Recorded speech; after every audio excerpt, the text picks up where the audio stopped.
From live streaming to recordings, churches across Green Country are finding ways to still worship during this pandemic. One Creek County church doesn't have that technology, so members are getting creative. News on 6's Amelia Magavro shows us how.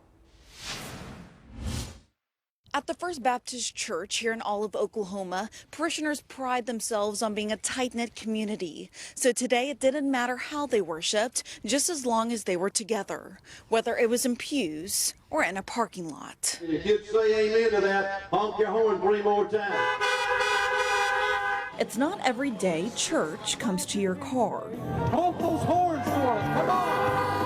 But for this small community, it's a way to come together while staying apart. We'll always come together in some way. 89-year-old member Charles Poppy knows he's at high risk of contracting COVID-19 and says this was the only way he could attend church in person. To bring so many people together, I appreciate the effort that a lot of people have put into it. Senior Pastor George Brock says the idea was inspired by drive-through restaurants. And their appeal was the lobby's closed, but the drive-through is open. And then I looked across the way and saw a parking lot, and I put those two thoughts together.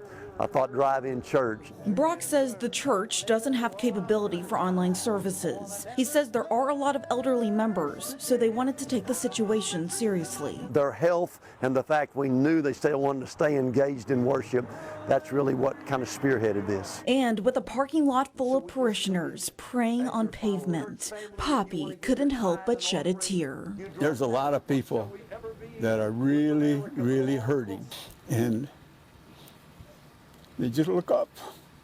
Pastor Brock says they will continue holding services in the parking lot until the pandemic ends.